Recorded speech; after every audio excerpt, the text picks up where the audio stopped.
28 mai, un complot est déjoué. Pour la première fois en Haute-Volta, 7 conspirateurs seront exécutés le 11 juin. Parmi eux, le colonel Didier Tiendré-Béogo, ancien maire de Ouagadougou, 2 lieutenants, un homme d'affaires, un major de gendarmerie, un sergent et un pilote. La presse locale, un jour avant l'exécution, avait fait paraître les demandes en grâce que les accusés avaient présentées au chef de l'État. En particulier, celle du colonel Tiendré-Béogo qui demande qu'on lui pardonne son égarement politique, mais elle sera rejetée. La Cour martiale révolutionnaire condamne 5 autres accusés à des peines de travaux forcés et acquitte 14 personnes dont les noms figuraient sur la liste du prochain gouvernement. Ceux-ci sont reçus par le chef de l'État. C'est l'occasion pour lui de répéter que toute tentative contre son régime sera irrémédiablement réprimée. Mais la Haute-Volta a surtout franchi un nouveau seuil de violence. Autre forme de justice, ici à la Maison du Peuple, se tient un tribunal populaire. Aujourd'hui, on y juge le colonel Zeizerbo, ancien chef de l'État de 1980 à 82, qui arrive à bord de ce véhicule. Il est accusé d'un certain nombre de malversations financières. Les séances sont publiques et nombreux sont les voltaïques qui font la queue pour s'y rendre. Là aussi, de multiples précautions sont prises afin d'éviter le moindre incident. L'armée et la gendarmerie contrôlent chaque issue.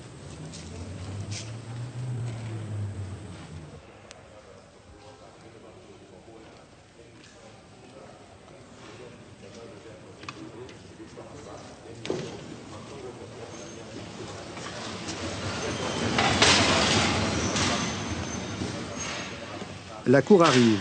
Elle est présidée par un juge de carrière. Il est accompagné de juges non professionnels. Ici, il y a un militaire et 4 membres des comités de défense de la Révolution.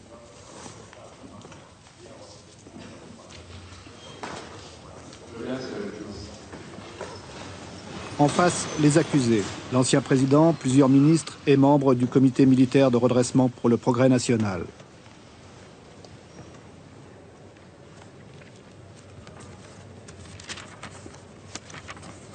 Vous avez parlé d'un détournement de 97 millions. Vous pouvez nous expliquer ça de manière plus claire, disons, comment ce détournement a été possible, comment il a été fait, la tactique utilisée? Si mon compte à Ouagadougou ici, moi je touche l'argent. Bon, maintenant, au lieu qu'il envoie à Bobo, bon, lui il met ça dans le compte fourre-tout là. Jusqu'à ce que la bonne date lui soit donnée pour qu'il l'extrait maintenant de ce compte fourre-tout et l'envoie à Bobo. Cet homme est un escroc. Il a été condamné sous le régime de Zeizerbo. Pour lui maintenant et devant un très nombreux public, c'est l'heure de se venger. Alors c'est ça là que lui n'a pas compris. C'est très banal, c'est pas... Il explique de quelle manière, selon lui, des membres du gouvernement de Zeizerbo ont été mêlés à ses affaires. Son témoignage aura une très grande importance. Pendant ce temps, l'ancien président transpire. Au vu de ces documents, moi j'ai accepté de collaborer parce que je n'avais aucun risque. Le procès est suivi très attentivement dans une salle devenue une véritable fournaise. La température est de 50 degrés et pourtant chacun reste à sa place. Oui, vous nous dites tout ce qui s'est passé sur cette affaire. Du début jusqu'à la fin, quoi, ou bien parce que bon. Oui, du début à la fin. Parce que c'est long, hein. Ça fait rien. Ça fait 12 jours que nous sommes ici. D'accord. C'est l'occasion pour les petits vendeurs de réaliser des affaires. Ils profitent de proposer des éventails, de l'eau en sachet, des cacahuètes et des biscuits. Et Koulibaly m'a contacté. J'ai même eu à lui demander des services. Lesquels? Il a envoyé en mission en Europe. Pour? Oui, pour des missions. Je ne veux pas donner toutes les teneurs ici. Quel genre de mission? Ouais, c'était des missions de recherche. De financement? Non, pas de financement. De voir, n'est-ce pas, s'il y avait la possibilité industrielle, c'est tout.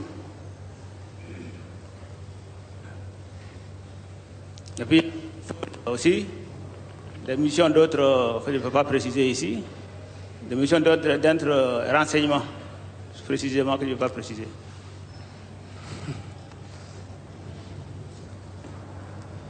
À chaque fois, il vous faisait un compte rendu de mission? Oui. Vous l'avez envoyé en Italie, en France, en Grande-Bretagne aussi? C'est ça. En Grande-Bretagne, c'était pourquoi? Je ne me rappelle pas exactement. Je crois que ça doit être dans le même cadre. Et au bout du compte, qu'est-ce qu'il a pu vous ramener de concret? Oh non, il m'a surtout dit, n'est-ce pas, qu'en Italie, il y avait des possibilités industrielles qui pouvaient être exploitées dans beaucoup de domaines. Ouais. Tous les comptes, toutes les archives ont été épluchées, chacun doit justifier ses dépenses et ses recettes. Un ancien ministre de l'équipement de Zaïs-Erbo aurait par exemple été compromis dans des affaires de pots de vin. Le tribunal rappelle également qu'il a tenté de faire tomber son président à l'époque et que l'équipe gouvernementale connaissait de sérieuses dissensions. Camarade président, si les autorités estiment que le peuple cherche à savoir tout ce que les gens racontent comme rumeurs dans les bureaux, eh bien qu'ils prennent les dispositions et puis on publie tous les renseignements qui sont donnés par la gendarmerie, etc., etc. Bon, si vous voulez, on va parler de ce rapport. Il semble que vous ayez envoyé chercher un âne noir à Dori dont la bile devait servir à tomber le colonel Zaïs-Erbo.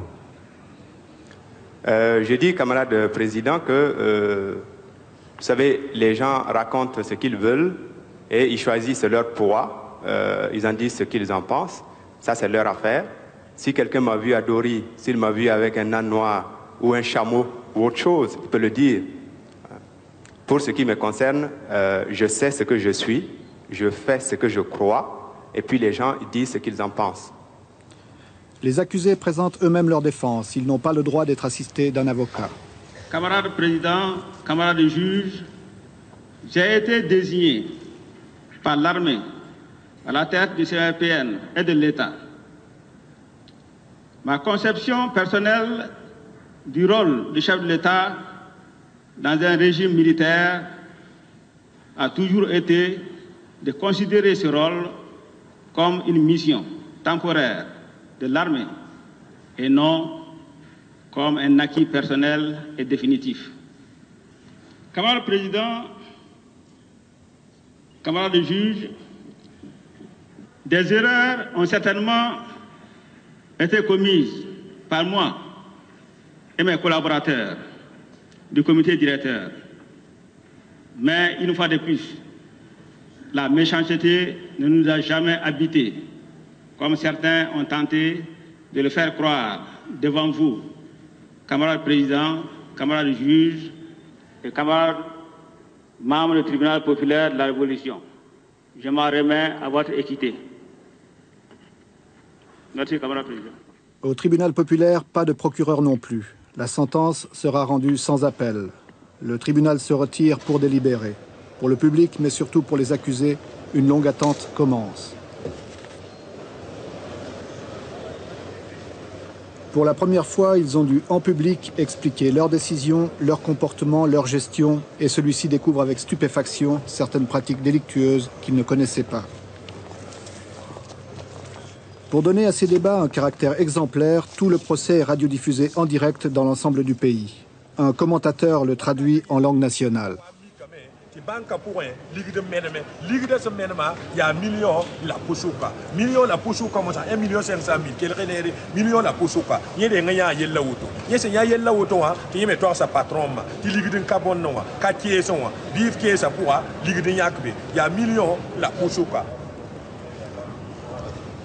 Tard le soir, 3500 personnes continuent à attendre le verdict dans la salle.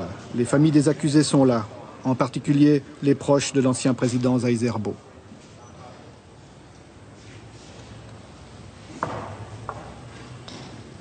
Je m'en vais maintenant vous donner lecture, vous donner les réponses aux questions qui ont été posées au tribunal.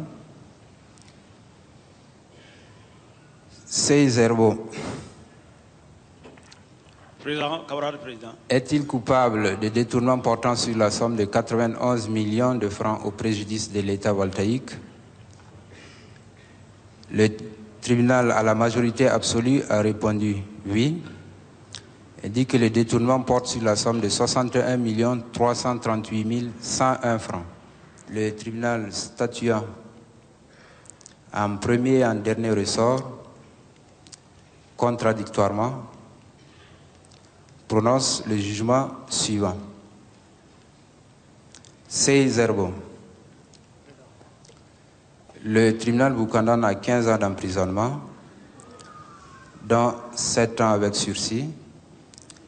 Vous condamne à rembourser à l'État voltaïque la somme de 61 838 101 francs, prononce la confiscation de vos biens jusqu'à concurrence des montants du remboursement, décerne contre vous mandat de dépôt, fixe la contrainte par corps au maximum, par délibération spéciale vous dispense de l'interdiction de séjour.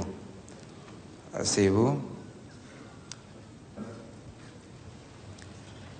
Zaizerbo est donc condamné à une peine ferme. Le tribunal prononcera encore 10 autres condamnations à des peines de prison et à des amendes, et 8 acquittements.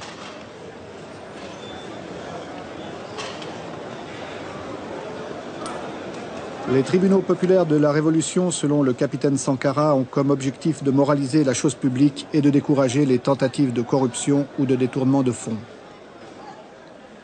Leur but est d'assainir la situation financière du pays et d'empêcher que les maigres ressources de la nation soient détournées au profit de quelques-uns.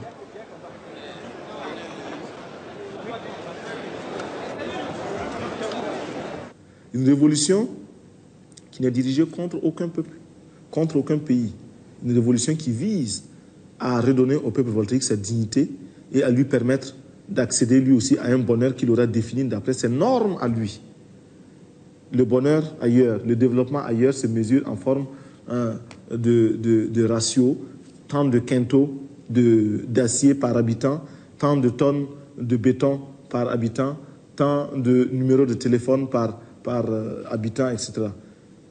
Nous pouvons nous aussi avoir d'autres normes, et nous avons effectivement d'autres normes qui n'ont rien à voir avec les normes d'ailleurs. Vous avez pu visiter l'hôpital de Ouagadougou, les autres, c'est le meilleur. Avec tout ce qu'il représente, dites-vous que c'est le meilleur. Ou, si vous voulez, c'est le moins mauvais. Ailleurs, c'est pire. C'est pire. C'est dramatique. Eh bien, c'est la réalité voltaïque. C'est avec cette réalité que nous composons. C'est pourquoi, d'ailleurs, lorsque nous nous adressons aux étrangers, nous n'avons pas honte, nous n'avons aucun complexe à leur dire que nous sommes un pays pauvre. Lorsque nous sommes dans les organisations internationales, nous n'avons pas honte, nous n'avons pas peur de prendre la parole et de bloquer les débats pour discuter en faveur de la réduction des cotisations, des contributions des États pour $1, $2 de réduction. On se demande, nous savons que cela irrite bon nombre de délégations, mais lorsque ces délégations sont capables de jeter par la fenêtre des milliers et des millions de dollars, elles ne peuvent pas comprendre nous autres, les voltaïques. Nous n'avons pas honte. Et je vous dirais que lorsque nous recevons un ambassadeur qui doit présenter ses lettres de créance, nous ne le recevons plus dans ce bureau, qui est le bureau présidentiel, non. Nous le recevons en milieu rural. Nous l'amenons en brousse, en campagne, chez les paysans, très simplement, très modestement, et il vient là. Après avoir emprunté des routes chaotiques et après avoir accumulé de la poussière, de la fatigue, de la soif, nous le recevons comme ça, dans ces conditions, nous lui disons « Excellence, monsieur l'ambassadeur, voilà la Haute-Volta telle qu'elle est. Si vous voulez composer avec cette Haute-Volta, c'est avec elle que vous devez composer. Ce n'est pas avec nous qui sommes dans les bureaux feutrés. C'est que nous avons un peuple qui a lui aussi sa sagesse, son expérience. Nous avons un peuple qui sait aussi redéfinir une certaine façon de vivre. Ailleurs, on meurt d'avoir été trop bien servi. Ici, on meurt de n'avoir pas été suffisamment servi.